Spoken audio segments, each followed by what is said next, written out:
Welcome all. मैं आप सभी के लिए एक ये इंग्लिश सीरीज़ बना रहा हूँ। ये मेरा फर्स्ट लेक्चर है। इसमें मैं किसी टॉपिक को टीच नहीं करूँगा, लेकिन आपने इंग्लिश सीखनी है तो ये लेक्चर आपके लिए काफ़ी यूज़फुल रहेगा। जो मेरा पर्सनल एक्सपीरियंस है टीचिंग का, उसमें मैंने ऑब्ज़र्व किया है कि आज के टाइम में मान लीजिए कोई कंपनी में लगा है और उसने कोई काम किया है, तो काम करने के बाद जो रिपोर्टिंग है वो लिख के होगी। अब रिपोर्टिंग लिखने में इशू क्रिएट हो रहा है। अगर कोई ऑफिस में काम कर रहा है तो उसने कोई ड्राफ्टिंग करनी है, कुछ लिखना है, तो उसे इशू क्रिएट हो रहा है। तो कितनी देर तक वो कॉपी पेस्ट करेगा पुराना देख देख के, या कितना किसी से पूछेगा। और अगर कोई स्टूडेंट है तो वो कंसेप्ट अगर उसे क्लियर है, अपना टॉपिक क्लियर है, तो उसे अपने खुद की जो वोकेबलरी है उससे आंसर बनाना चाहिए।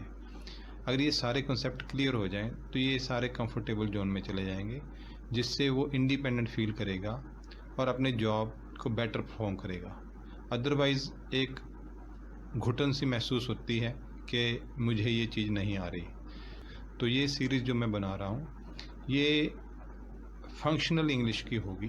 फंक्शनल इंग्लिश का मतलब कि जिसके द्वारा आप कुछ लिखने लग जाओ और कुछ लिखे हुए को समझने लग जाओ। क्योंकि जब तक आपको कॉन्सेप्ट क्लियर नहीं होगा, जैसे for example I told, I was told, अब इन दोनों में बहुत बड़ा फ़र्क है। आई टोल्ड और आई वॉज टोल्ड में अगर डिफरेंस नहीं पता तो हम कैसे लिखेंगे? अच्छा, अगर लिख नहीं पा रहे तो कैसे बोलेंगे? तो आज की जो दौड़ है वो बोलने की है कि मुझे एकदम से इंग्लिश बोलनी आ जाए। पर जो मेरा पर्सनल एक्सपीरियंस है, बोलना भी तभी आएगा जब आपको कॉन्सेप्ट क्लियर हो। तो इसलिए जैसे मैं एग्जांपल दे रहा हूँ आई टोल्ड और आई वॉज टोल्ड। अब आई टोल्ड का मतलब मैंने बतलाया, आई वॉज टोल्ड मुझे बतलाया। ठीक है, तो ये जो कंसेप्ट है ये स्टेप बाय स्टेप क्लियर होंगे आपके। तो उसके लिए आपने करना क्या है? आपके सामने एक डायग्राम है, जो एक छोटी सी डायग्राम मैंने डिज़ाइन की है। क्योंकि पढ़ाना मुश्किल नहीं है, वो तो टीचर का काम होता है। आज के टाइम में जगाना बड़ा मुश्किल है। तो पहले तो माइंड को प्रिपेयर किया जाए कि मैं क्या करने लगा हूँ। तो ये आज का कंसेप्ट मेरा है कि आप पहले जागें, अपने अंदर इंटरेस्ट क्रिएट करें और फिर इस स्टेप बाय स्टेप इसको सीखें। और मेरी कोशिश रहेगी कि ये सभी के लिए यूज़फुल हो और जिससे आप कंफर्टेबल जोन में रहें। तो ये सबसे पहला मेरा जो डायग्राम आपके सामने है, इसमें दिखाया गया है टू लर्न। अगर हमने सीखना है तो सीखने के लिए हमें क्या करना चाहिए? इसमें लिखा है break the shell of ignorance. Break the shell of ignorance का मतलब अज्ञानता का घेरा तोड़ें। अब मान लीजिए आपको इंग्लिश नहीं आ रही या मुझे कोई आपके फील्ड का टॉपिक नहीं आता, तो उसके कारण जो ये एक सर्कल दिखाया गया है, सर्कल के बीच में एक लर्नर दिखाया गया है, वो घेरा बना हुआ है। इस घेरे के बीच में से अगर बाहर आना है तो कौन कौन सी बातों का ध्यान रखना चाहिए? पहला है कीप करेज एंड पेशेंस। जो ये करेज एंड पेशेंस है, करेज का मतलब उत्साह और पेशेंस, ये दोनों बैलेंस होने चाहिए। आप में उत्साह तो बहुत है लेकिन सहनशीलता नहीं है, सहनशीलता बहुत है लेकिन उत्साह नहीं है। तो ये दोनों बैलेंस होने चाहिए। जो भी आप टॉपिक सुनो उसके बाद में अपने खुद के एफर्ट्स लगाओ। और उसके बाद में है be in time and regular. इसका मतलब जो भी आप काम करो उसे रेगुलरली करो। ऐसा नहीं कि आपने 2 दिन कुछ सीखा और उसके बाद में 5 दिन ऐसे निकाल दिए। नहीं, ऐसा नहीं होगा। आपको एक कंटिन्यूटी बना के रखनी पड़ेगी।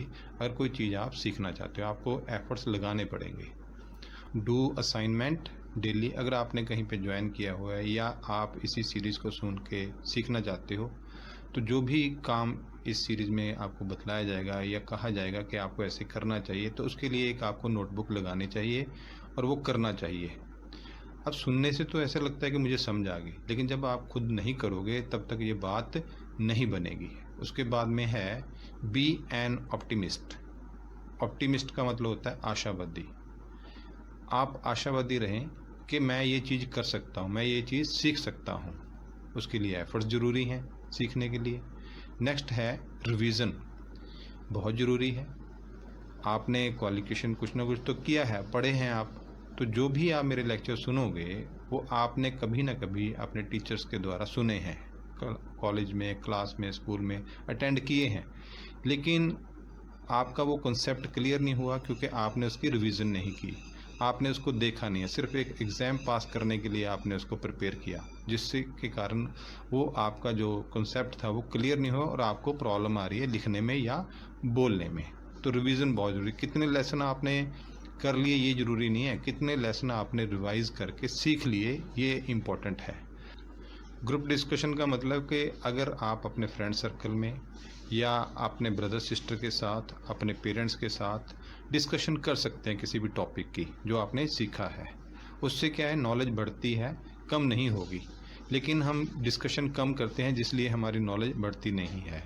तो जब आप नॉलेज शेयर करोगे तो नॉलेज आपकी बढ़ेगी। नेक्स्ट है अवॉइड लेम एक्सक्यूजेस। ये सबसे ज़्यादा डेंजरस है। इसको देखो, सर्कल लगाया स्पेशली। अवॉइड लेम एक्सक्यूजेस का मतलब होता है बहाने, जिसका कोई सिर पैर ना हो। हम बहुत ज़्यादा बहाने लगाते हैं, एक्सक्यूज़ करते हैं। अगर कोई काम नहीं किया तो उसके लिए 10 एक्सक्यूज़ हम आगे रख देते हैं।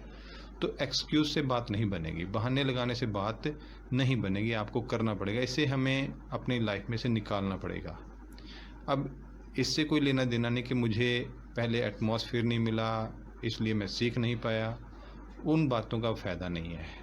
तो आपने खुद के एफ़र्ट्स लगाने हैं, ना कि आपने ये कहना है कि मुझे एटमॉस्फेयर नहीं मिला। तो इसलिए आपने एफ़र्ट्स लगाने हैं। और उसके बाद में है last, do self study. Do self study matter करता है। अगर किसी को बाय फोर्स आप करवाओगे तो बात नहीं बनती। जब आप खुद अपने अंदर इंटरेस्ट क्रिएट करोगे और किसी टॉपिक को पढ़ने की कोशिश करोगे, खुद किताब उठाओगे, तो बात बनेगी, बाय फोर्स नहीं। ये लेक्चर आप सुन रहे हो, इंटरेस्ट से सुनना है, ऐसे नहीं कि बाय फोर्स सुन रहे हो।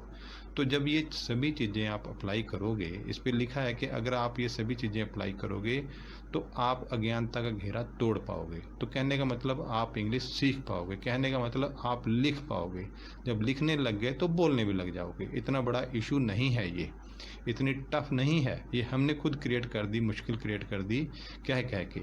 अदरवाइज़ इसमें इतने बड़े ज़्यादा लंबे चौड़े फार्मूले नहीं हैं। इसको हम सिंपल इजी वे में लेके चलेंगे, जिससे आप लिखने लग जाओ, ये लिखने के बाद आप बोलने भी लग जाओ। ये आपके एफर्ट्स होंगे, ठीक है। तो मेरी पूरी कोशिश रहेगी कि मैं हर एक टॉपिक को इजी वे में टीच करूं, जिससे आप समझ सकें। और मुझे काफ़ी खुशी होगी कि अगर आप इस सीखने के बाद आपकी लाइफ में कुछ चेंज आए। हमने जो सीखना है इंग्लिश, वो घमंड के लिए नहीं, दिखावे के लिए नहीं, हमने बेटरमेंट के लिए सीखना है। लैंग्वेज कोई भी हो, सभी लैंग्वेजेस अच्छी हैं। तो ये एक इंटरनेशनल लैंग्वेज है, इसलिए हमें आनी चाहिए।